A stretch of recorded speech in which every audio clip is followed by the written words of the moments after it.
Σας καλωσορίζω στο 10ο επεισόδιο του Peaky Board Gamer. Είμαι ο Εκτοράκος και για απόψε έχουμε Paladins of the West Kingdom του Sam Phillips, ο οποίος όντως έχει πάρει φωτιά. Αυτό είναι το δεύτερο από την τριλογία. Πρόσφατα ανακοινώθηκε και ότι και το τρίτο είναι στα σκαριά. Για να είμαι ειλικρινής, εγώ το Architects είχα δει αρχικά και μου άρεσε. Και μετά είδα ένα βίντεο παρόμοιο για το Paladins και δεν τρελάθηκα. Παρ' όλα αυτά, επειδή άκουσα ότι έχει και ένα φοβερό solo, το τσίμπησα και όσο ασχολούμαι μπορώ να πω ότι μου αρέσει. Πάμε να δείξουμε κανόνες και τα λέμε και στο τέλος.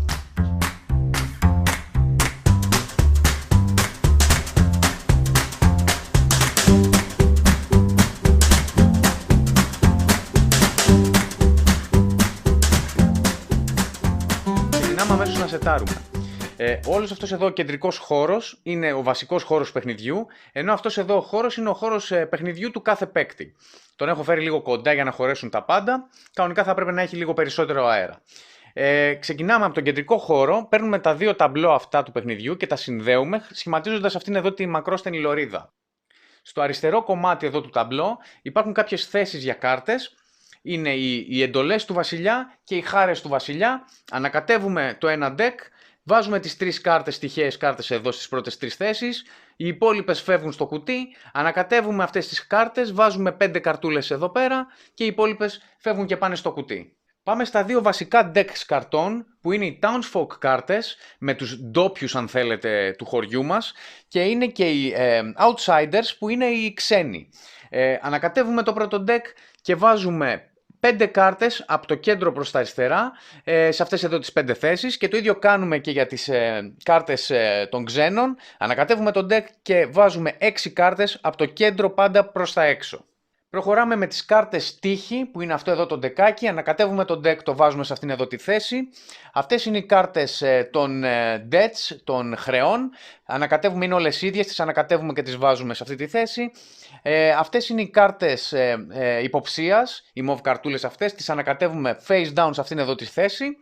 Αυτές είναι οι κάρτες ταβέρνας, tavern cards, ανακατεύουμε και τις βάζουμε σε αυτήν εδώ τη θέση. Εδώ έχουμε επίσης ένα απόθεμα με σακιά, provisions, τα νομίσματα, coins και το απόθεμα με όλα αυτά εδώ τα ανθρωπάκια και αυτά εδώ βασικά είναι τα βασικά resources του παιχνιδιού. Αυτός εδώ ο χώρος με τα νομίσματα λέγεται tax supply ή εφορία όπως το λέω εγώ. Βάζουμε συγκεκριμένο αριθμό νομισμάτων ανάλογα με το πόσοι παίκτες παίζουν το παιχνίδι. Εδώ υπάρχει σχηματικά ένα βοήθημα που μας λέει ανάλογα με το πόσοι παίκτες παίζουν πόσα νομίσματα πρέπει να βάλουμε. Εδώ εγώ έχω σετάρει για 3 παίκτες ας το πούμε, οπότε μπαίνουν 7 νομίσματα. Εδώ δεν πληρώνουμε. Αν και τη λέω εφορία, ουσιαστικά βάζουμε χέρι στα λεφτά του κοσμάκι που έχουν συγκεντρωθεί εκεί και όταν τελειώνουν αυτά τα νομίσματα πυροδοτείται μια διαδικασία την οποία θα τη δούμε και έχει πολύ μεγάλο ενδιαφέρον. Ίσως αξίζει να αναφερθούμε για μία και μόνο φορά στο τι είναι το κάθε ανθρωπάκι για να μπούμε έτσι λίγο στο θέμα. Αυτοί είναι οι εργάτες, τα μπλε είναι οι έμποροι, τα κόκκινα είναι στρατιώτες, τα πράσινα είναι οι χνηλάτες, τα μαύρα είναι κληρικοί και τα μόβ είναι οι εγκληματίες. Όλα είναι οι ίδια εκτός από τους εγκληματίες, τα μόβ ανθρωπάκια δηλαδή, τα οποία λειτουργούν σαν μπαλαντέρ και μπορούν να είναι οποιοδήποτε άλλο χρώμα. Επίσης, κάθε φορά που παίρνει ένας παίκτης με οποιονδήποτε τρόπο έναν εγκληματία, ένα μόβ ανθρωπάκι, ταυτόχρονα πρέπει να πάρει και την πάνω κάρτα από τα suspicion cards εκεί, τις μόβ κάρτες. Στο εξής θα αναφέρομαι σε αυτά εδώ σαν ανθρωπάκια. Συνεχίζουμε με το χώρο παίξήματος του κάθε παίκτη και συγκεκριμένα με τις κάρτες των Paladins. Όλο το deck των καρτών χωρίζεται σε 4 ίδια decks σύμφωνα με το background που έχουν αυτοί οι Paladins από πίσω. Έτσι λοιπόν κάθε παίκτης παίρνει ένα οποιοδήποτε από αυτά τα 4 ίδια decks, το ανακατεύει και το βάζει εδώ αριστερά. Κάθε παίκτης ξεκινάει το παιχνίδι με 3 νομίσματα και ένα σακί, βάζει 8 εργαστήρια σε αυτές εδώ τις θέσεις, 7 μοναχούς σε αυτές εδώ τις θέσεις, 7 φυλάκια εδώ σε αυτές τις θέσεις και 7 κιούπια σε αυτές εδώ τις θέσεις ξεκινώντας από το 0 και φτάνοντας στο 9. Αποφασίζεται με έναν τυχαίο τρόπο ποιος παίκτης θα είναι ο πρώτος παίκτης για τον πρώτο γύρο, στον οποίο δίνουμε το token με τον πάπυρο. Τέλος, όλοι οι παίκτες θα επιλέξουν μία από τις Townsfolk κάρτες εδώ που υπάρχουν στο market για να ξεκινήσουν το παιχνίδι. Αυτό γίνεται σε αντίστροφη φορά από την κανονική φορά παίξήματος. Ξεκινάει πρώτος ο παίκτης, ο οποίος κάθεται δεξιά από τον παίκτη με το First Player Token, επιλέγει μια κάρτα, μετά ο επόμενος και τελευταίος ο παίκτης με το First Player Token κάνει την επιλογή του. Αυτές οι κάρτες μένουν εδώ δεξιά σε ένα χώρο όπου θα στακάρονται κι άλλες κατά τη διάρκεια του παιχνιδιού. Τώρα, αυτές οι κάρτες τις παίρνουμε γιατί μας δίνουν ένα μόνιμο effect, θα τα δούμε και αργότερα μετά, αλλά πρέπει σε αυτή τη φάση να προσέξετε ότι αν εδώ κάτω αριστερά πάνω από αυτό τον κεραυνό έχει κάποιο bonus, θα το πάρετε εκείνη τη στιγμή. Εγώ λοιπόν που επέλεξα αυτή την κάρτα, θα πάρω άλλο ένα σακί επιπλέον στο ένα που μου δίνει κανονικά το setup για να ξεκινήσω το παιχνίδι. Οι υπόλοιπες κάρτες που θα μείνουν θα γλιστρήσουν δεξιά και θα μπουν από το deck καινούριες κάρτες και πλέον είμαστε έτοιμοι να ξεκινήσουμε το παιχνίδι μας.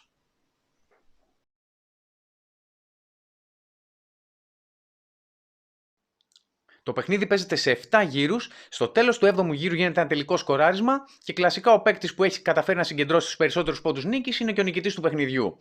Το σύμβολο των πόντων νίκης στο συγκεκριμένο παιχνίδι είναι αυτό εδώ το κίτρινο σημαίακι και μπορούμε να πάρουμε πόντους νίκης από πολλά διαφορετικά σημεία του παιχνιδιού. Αν παρατηρήσετε το γραφικό που σας δείχνω αυτή τη στιγμή, θα δείτε τι θα πρέπει ουσιαστικά να αναπτύξετε και θα τα δούμε βέβαια και αναλυτικά στην πορεία για να μπορέσετε να συγκεντρώσετε περισσότερους πόντους.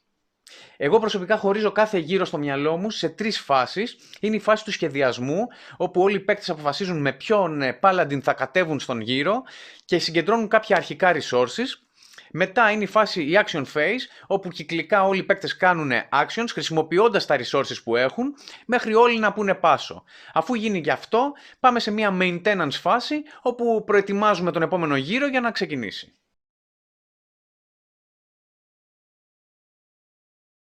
Ξεκινάμε λοιπόν από τη φάση του σχεδιασμού. Αρχικά, το First Player Token πηγαίνει στον παίκτη που κάθεται αριστερά από τον παίκτη που το είχε πριν. Αυτό δεν γίνεται φυσικά στον πρώτο γύρο. Κατόπιν ανοίγουμε την πρώτη κάρτα από αυτήν εδώ τη σειρά με τις κάρτες. Στον επόμενο γύρο θα ανοίξουμε την επόμενη κάρτα. Προσέξτε, στον τρίτο γύρο ανοίγουμε 2 κάρτες, την τελευταία με την κόκκινη στάμπα και την πρώτη με την πράσινη. 2 λόγια για αυτές τις κάρτες. Οι κόκκινες στάμπες, οι κάρτες με την κόκκινη στάμπα, ουσιαστικά μας δίνουν objectives για το τέλος του παιχνιδιού και θα μας δώσουν τους πόντους νίκης που αναγράφουν από κάτω. Ενώ οι πράσινες στάμπες, οι κάρτες με τις πράσινες στάμπες, δίνουν επιπλέον actions από τα actions που έχουν στο ταμπλό τους οι παίκτες για να μπορούν να τα χρησιμοποιήσουν. Στη συνέχεια ανοίγουμε κάρτες ταβέρνας τόσες όσοι και οι παίκτες που παίζουν το παιχνίδι συν 1. Εφόσον εμείς είπαμε ότι παίζουν 3 παίκτες, θα ανοίξουμε 4 κάρτες από αυτό εδώ το deck. Τώρα, όλοι οι παίκτες κρυφά παίρνουν τις πρώτες 3 κάρτες από το deck με τους Paladins και επιλέγουν έναν ο οποίος θα κατέβουν με αυτόν στον επόμενο γύρο, κρυφά face down σε αυτή τη θέση, έναν θα τον βάλουν πάνω πάλι στο deck έτσι ώστε να τον ξαναέχουν στον επόμενο γύρο και άλλο ένα το βάζουν στο τέλος του deck, που αυτό σημαίνει ότι θα αργήσουν να τον ξαναδούν. Αφού το κάνουν όλοι οι παίκτες αυτό, τότε ο πρώτος παίκτης ξεκινάει, ανοίγει την κάρτα του, επιλέγει και μία από αυτές, τη γυρνάει στο πλάι, αυτή που θα επιλέξει, και κατόπιν παίρνει resources. Τι παίρνει? Παίρνει τα ανθρωπάκια που δείχνει η tavern card που επέλεξε, δηλαδή εδώ 1 μπλε, 2 πράσινα και 1 κόκκινο. Ωραία. Και επίσης παίρνει και τα ανθρωπάκια που δείχνει η κάρτα του Paladin, που λέει άλλα 2 πράσινα. Τι άλλο λέει επάνω ο Paladin? Λέει 2 χαρακτηριστικά από αυτά εδώ τα 3 που έχει, τα οποία μας δίνει εικονικά ο Paladin. Τι σημαίνει αυτό? Ότι δεν θα τα ανεβάσουμε στην κυριολεξία, αλλά θα πρέπει πάντα να θυμόμαστε ότι για αυτό το γύρο θα είναι σαν να τα έχουμε. Επίσης, κάθε Paladin μας δίνει και κάποιο bonus από κάτω, το οποίο το διατηρούμε για όλο το γύρο. Αυτό συνεχίζεται κυκλικά και όταν όλοι οι παίκτες έχουν αποκαλύψει τον Paladin με τον οποίο κατεβαίνουν στο γύρο αυτό και έχουν πάρει και κάρτα ταβέρνας, προχωράμε στο action phase.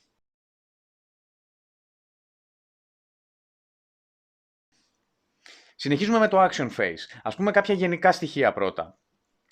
Ο παίκτης ο οποίος έχει το first player token είναι αυτός που θα κάνει το πρώτο action και συνεχίζουμε κυκλικά. Κάθε παίκτης πρέπει να επιλέξει αν θα κάνει action ή θα πει πάσο. Εάν πει πάσο, έχει βγει από το γύρο και δεν μπορεί να ξανακάνει κάποιο action μέχρι το τέλος αυτού του γύρου. Κάθε παίκτης έχει στη διάθεσή του αρχικά 12 actions, που είναι αυτά εδώ πάνω στο ταμπλό του, αλλά από τον τρίτο γύρο και μετά θα ξεκλειδώσουν και άλλα actions, τα οποία θα μπορεί να προλάβει και να εκτελεί. Για να εκτελέσει ένα action ο παίκτης, θα πρέπει να γεμίσει τις θέσεις με τα αντίστοιχα ανθρωπάκια που χρειάζεται. Εάν δείχνει κάποιο συγκεκριμένο χρώμα, τότε ο παίκτης χρειάζεται εκείνο το χρώμα ανθρωπάκι ή έναν μοβ, που όπως είπαμε είναι μπαλαντέρ το μοβ. Εάν το ανθρωπάκι είναι διαφανές, τότε μπορεί να χρησιμοποιήσει οποιοδήποτε χρώμα ανθρωπάκι θέλει. Εάν κάποιο action έχει ήδη χρησιμοποιηθεί, που σημαίνει έχει ήδη ανθρωπάκια επάνω, αυτό σημαίνει ότι δεν μπορεί να το ξαναχρησιμοποιήσει ο παίκτης. Αν χωρίσουμε το ταμπλό του παίκτη στη μέση, τα αριστερά actions, τα 6 αριστερά actions είναι τα βασικά actions, ενώ τα δεξιά 6 actions είναι τα εξειδικευμένα actions. Τα λέω εξειδικευμένα γιατί συσχετίζονται άμεσα με τα 3 χαρακτηριστικά του παίκτη. Αν δείτε κάθε action, έχει αυτό εδώ το σχεδιάκι, που αριστερά και δεξιά δείχνουν κάποιο χαρακτηριστικό. Αυτό που είναι αριστερά έχει να κάνει με την προϋπόθεση για να μπορεί να παίξει ο παίκτης το action, ενώ δεξιά δείχνει ποιο χαρακτηριστικό θα βελτιωθεί εάν ο παίκτης εκτελέσει αυτό το action. Πάμε να εξηγήσουμε τώρα αναλυτικά όλα τα actions και ξεκινάμε από τα βασικά. Develop, ανάπτυξη. Πολύ βασικό action, χρειάζονται 2 οποιοδήποτε χρώματος ανθρωπάκια, ας πούμε εδώ βάζω εγώ ένα άσπρο και ένα πράσινο, πολύ ωραία. Επίσης πρέπει ο παίκτης να πληρώσει 4 νομίσματα, δεν έχω, άρα δεν θα μπορούσα να εκτελέσω εγώ αυτό το action αυτή τη στιγμή. Εν πάση περιπτώσει, για να κάνω τι? Να πάρω το τέρμα αριστερά εργαστήριο και να το βάλω στα δεξιά actions σε θέση που έχει διακεκομένο τετραγωνάκι με διακεκομένες γραμμούλες. Κάνοντας το αυτό, ουσιαστικά διευκολύνω την εκτέλεση του συγκεκριμένου action. Είναι πάρα πολύ σημαντικό action αυτό. Επίσης δεν ξεχνάω να πάρω το bonus από τη θέση που σηκώθηκε το εργαστήριο. Εδώ ουσιαστικά μας λέει να πάρουμε ένα λευκό ανθρωπάκι στο στόκ μας. Προχωράμε στο επόμενο action, το οποίο είναι το κυνήγι, hunt. Το συγκεκριμένο action μας προσφέρει σακιά. Τώρα, μπορούμε να κάνουμε 2 εκτελέσεις σε αυτό το action. Ή να δώσουμε ένα ανθρωπάκι οποιοδήποτε χρώματος, βάζω εγώ έναν μαύρο, για να πάρουμε ένα σακί, ή να δώσουμε 2 ανθρωπάκια, αλλά υποχρεωτικά το δεύτερο θα είναι πράσινο, για να πάρουμε 1 συν 2, 3 σακιά. Προσέξτε, εάν εγώ επιλέξω να κάνω το action με έναν εργάτη και να πάρω το ένα σακί, δεν μπορώ σε επόμενη σειρά μου να βάλω τον πράσινο και να πάρω 2 σακιά. Έχει τελειώσει. Όπως είπαμε πριν, εάν έχει έστω και ένα ανθρωπάκι πάνω το action, δεν μπορώ να το επιλέξω. Το trade είναι ακριβώς ίδιο με το hunt, απλά ο παίκτης αντί να παίρνει σακιά, παίρνει νομίσματα. Πάμε στο επόμενο action που είναι το recruit. Αυτό συσχετίζεται άμεσα με τους ντόπιους, με τις κάρτες των ντόπιων που είναι εδώ πάνω. Πάλι ο παίκτης μπορεί να επιλέξει να βάλει ένα ανθρωπάκι οποιοδήποτε χρώματος ή 2, που το ένα θα είναι σίγουρα κόκκινο ή μοβ θυμίζω. Σε κάθε περίπτωση επιλέγει έναν από τους διαθέσιμους ντόπιους που υπάρχουν εδώ πάνω και επίσης πληρώνει το κόστος που αναφέρει η θέση από κάτω. Αυτή μπορεί να είναι 1 ή κανένα ή 2 νομίσματα και επίσης οι 2 τελευταίες θέσεις του δίνουν την επιλογή να πληρώσει 2 νομίσματα, πίσω στην τράπεζα μιλάμε, ή να πάρει μία κάρτα χρέους. Οι κάρτες χρέους μου αρέσουν πάρα πολύ, γιατί αν του μείνουν στο τέλος του παιχνιδιού του παίκτη, θα του κοστίσουν 3 πόντους νίκης. Όμως έχει τρόπους να τις γυρνάει από την άλλη μεριά. Και όταν το καταφέρνει αυτό, αυτή η κάρτα θα του δώσει έναν πόντο νίκη στο τέλος. Μ' αρέσει πάρα πολύ γιατί ενώ είναι κάτι κακό, μπορείς να το εκμεταλλευτείς και να γίνει κάτι καλό. Τώρα, εάν πληρώσει τον έναν εργάτη, τον έναν ανθρωπάκι, τότε ο ντόπιος που θα επιλέξει τον στέλνει για επιδρομή. Τον ξεσκαρτάρει. Και τι κερδίζει? Κερδίζει τα μπόνους που αναφέρει η κάρτα πάνω δεξιά, που έχει αυτό το χ, γιατί το δείχνει και εδώ πάνω το action. Αυτό κερδίζει λοιπόν και φεύγει εκτός. Εάν πληρώσει τα 2 ανθρωπάκια, τότε ο ντόπιος που θα επιλέξει τον κερδίζει και τον βάζει στο ταμπλό του. Επίσης παίρνει μπόνους, αν έχει κάποιο μπόνους εδώ πέρα με το σύμβολο του κεραυνού, και επίσης κερδίζει το μπόνους που αναφέρει από κάτω για όλο το παιχνίδι. Που εδώ τι μας λέει? Ότι κάθε φορά που θα χτίζει ένα οχυρό θα παίρνει ένα νόμισμα. Επόμενο action, pray. Αμήν.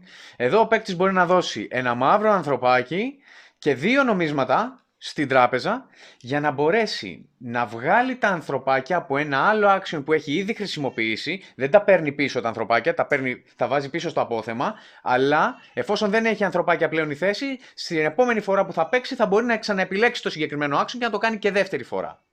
Επόμενο action, Conspire. Ο παίκτης πληρώνει ένα ανθρωπάκι οποιοδήποτε χρώματος για να πάρει ένα μόβ ανθρωπάκι, έναν εγκληματία ο οποίος λειτουργεί σαν μπαλαντέρ. Και σας θυμίζω ότι όποτε παίρνουμε έναν μπαλαντέρ, ένα μόβ ανθρωπάκι, ο παίκτης παίρνει και μία κάρτα υποψίας.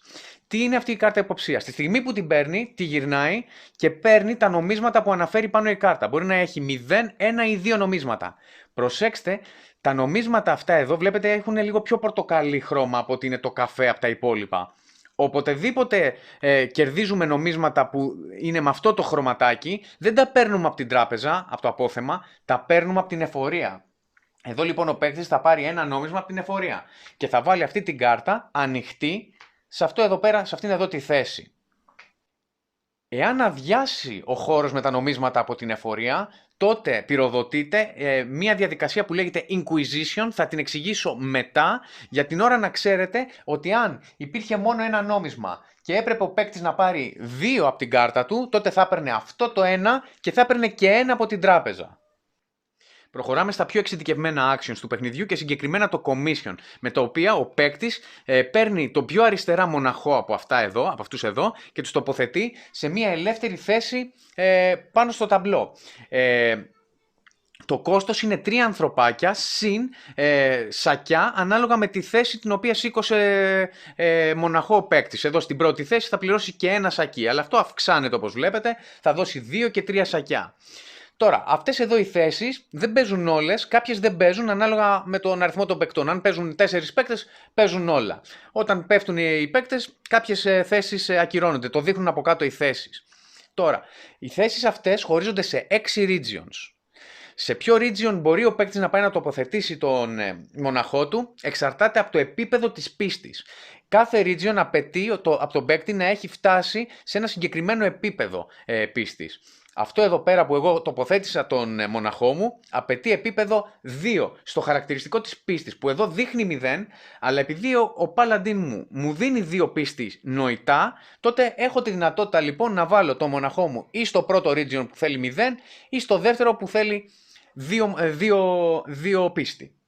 Επίσης, ανάλογα με τη θέση που θα το βάλω, θα πάρω το bonus που αναφέρεται από κάτω. Εδώ λοιπόν εγώ που το έβαλα θα πάρω ένα πράσινο ανθρωπάκι στο απόθεμά μου.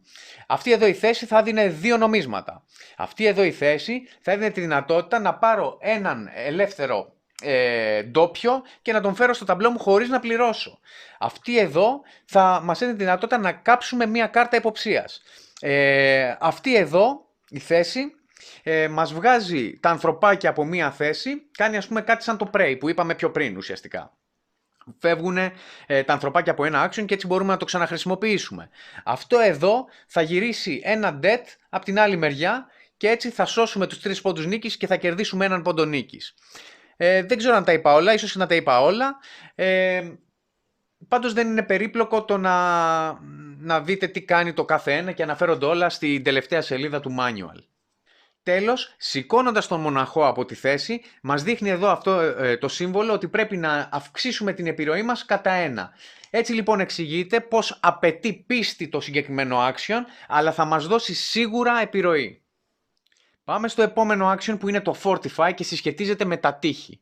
Τα τείχη, οι κάρτες από τα τείχη μπαίνουν σε αυτές εδώ τις θέσεις στο πάνω μέρος του ταμπλό του παίκτη. Εδώ ο παίκτης αυτός ας πούμε ότι ήδη έχει βάλει ένα τείχος και τώρα πάει να εκτελέσει πάλι Fortify για να βάλει το επόμενο τείχος. Όπως βλέπετε εδώ απαιτεί επιρροή και θα του δώσει δύναμη. Πώς απαιτεί την επιρροή?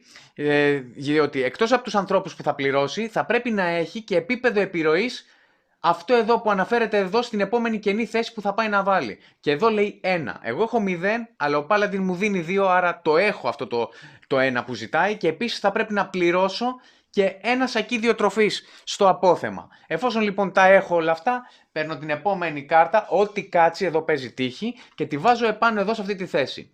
Και κερδίζω τα bonus που αναφέρει πάνω η κάρτα. πάντα η κάρτα θα δίνει σίγουρα δύναμη. Βλέπετε εδώ μου ανεβάζει τη δύναμη κατά 1 και επίσης μου δίνει και έναν στρατιώτη στο προσωπικό μου απόθεμα. Επόμενο action Garrison. Παρόμοιο με το Commission, ο παίκτης βάζει πάλι το πιο αριστερά φυλάκιο πλέον σε μια ελεύθερη θέση πάνω στο ταμπλό. Εδώ όμως σεβόμαστε αυτό το σύμβολο εδώ της δύναμης και όχι της πίστης, γι' αυτό και απαιτεί δύναμη το συγκεκριμένο action. Θα πρέπει ο παίκτης να έχει φτάσει αυτό το επίπεδο στη δύναμη για να μπορέσει να κάνει την τοποθέτηση. Εγώ τώρα δεν θα μπορούσα ούτε καν εκεί να βάλω το φυλάκιό μου, γιατί δεν έχω καθόλου δύναμη.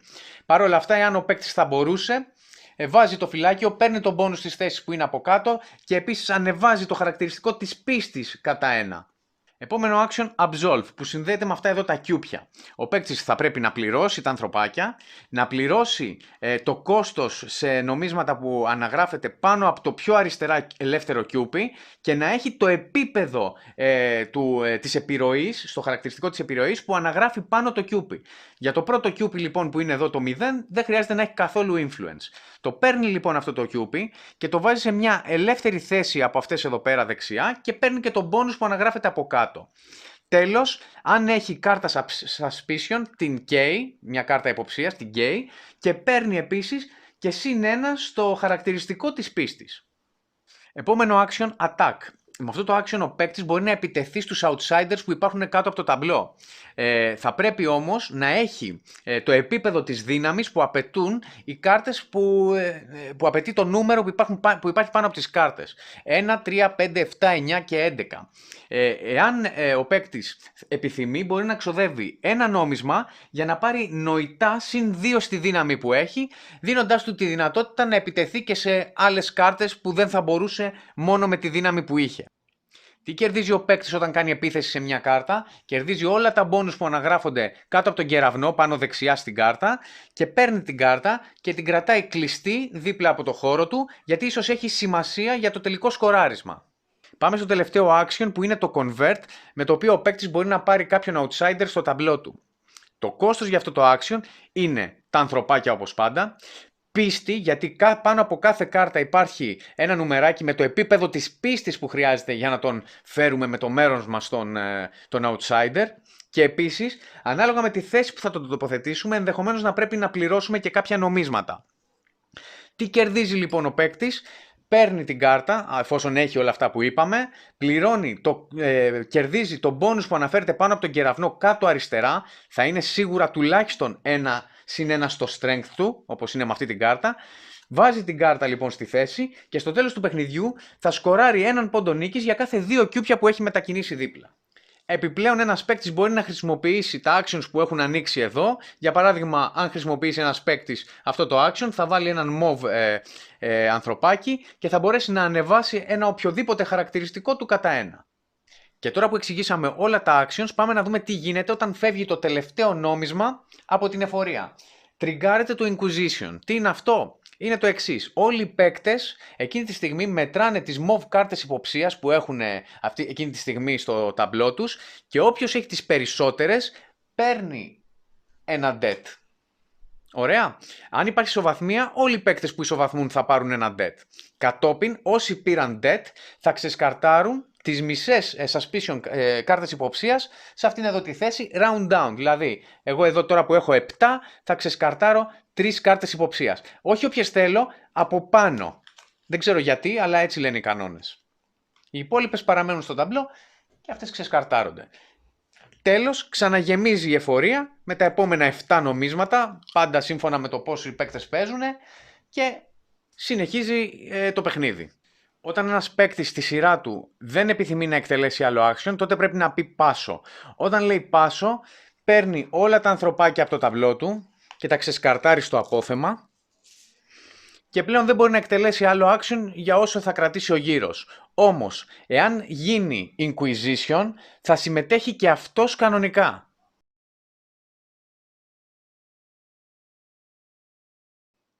Όταν όλοι οι παίκτες πουν πάσο, τότε ο γύρος τελειώνει και πάμε σε αυτή τη φάση maintenance, σας το λέγαμε, όπου γίνονται τα εξής. Καταρχάς, εδώ στις κάρτες Townsfolk γίνεται αναπλήρωση ως εξής. Εάν υπάρχει ακόμα η πιο δεξιά κάρτα, ξεσκαρτάρεται, όλες οι υπόλοιπες γλιστράνε δεξιά και μπαίνουν καινούργιες κάρτες από το deck. Από τα δεξιά προς τα αριστερά. Το ίδιο γίνεται και εδώ. Εάν υπάρχει ακόμα κάρτα στην πιο αριστερή θέση, τότε ξεσκαρτάρεται. Οι υπόλοιπες γλιστρούν αριστερά. Και προσθέτουμε νέες από το deck. Κατόπιν ξεσκαρτάρονται όλες οι κάρτες ταβέρνας που έχουν παιχτεί αυτό το προηγούμενο γύρο. Θα μπουν καινούργιες στον επόμενο γύρο. Και τέλος, εάν υπάρχουν ανθρωπάκια σε κάρτες, αυτές εδώ τις κάρτες που ξεκλειδώνουν καινούργια actions, τότε και αυτά φεύγουν στο απόθεμα. Είμαστε έτοιμοι για τον επόμενο γύρο.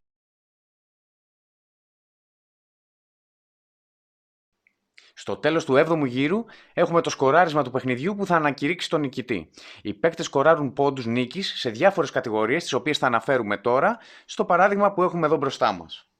Όσον αφορά το κεντρικό ταμπλό του παιχνιδιού, το μόνο που κοιτάμε είναι αν ο παίκτης έχει καταφέρει να εκπληρώσει ένα ή περισσότερα από τα objectives που αναφέρουν οι King's Order cards εδώ πέρα και να πάρει τους πόντους νίκης που αναφέρονται από κάτω.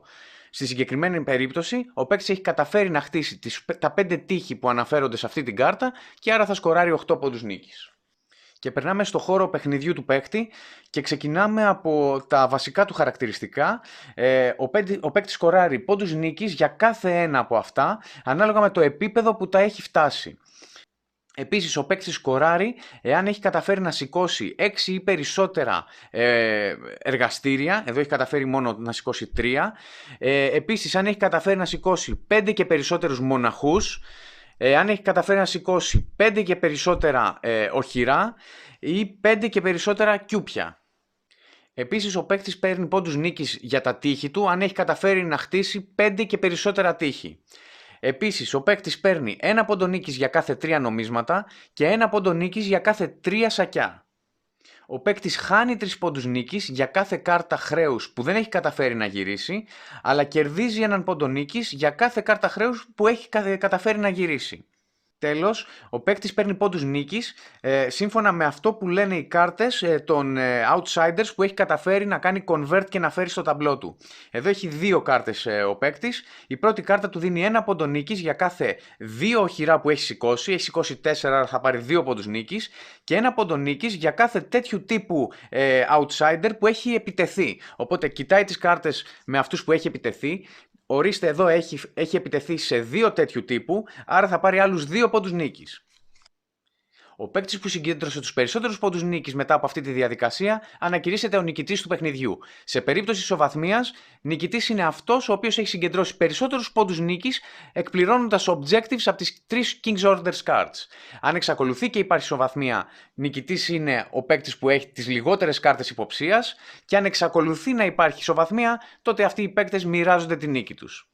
Αυτό είναι λοιπόν το Paladins of the West Kingdom, ελπίζω να σας άρεσε, φαντάζει χαριτωμένο αλλά είναι λίγο πιο βαρύ από αυτό που δείχνει, θα παίξει ανάλυση παράλυση σίγουρα, έχει και ένα σπουδαίο solo το οποίο θα δείξουμε οπωσδήποτε σε επόμενο επεισόδιο για να μάθετε καλύτερα να γνωρίσετε τους μηχανισμούς του παιχνιδιού. Αν σας άρεσε αυτό το βίντεο και θέλετε να δείτε κι άλλα, κάντε like στο βίντεο, subscribe στο κανάλι και μέχρι την επόμενη φορά παίξτε Paladins of the West Kingdom.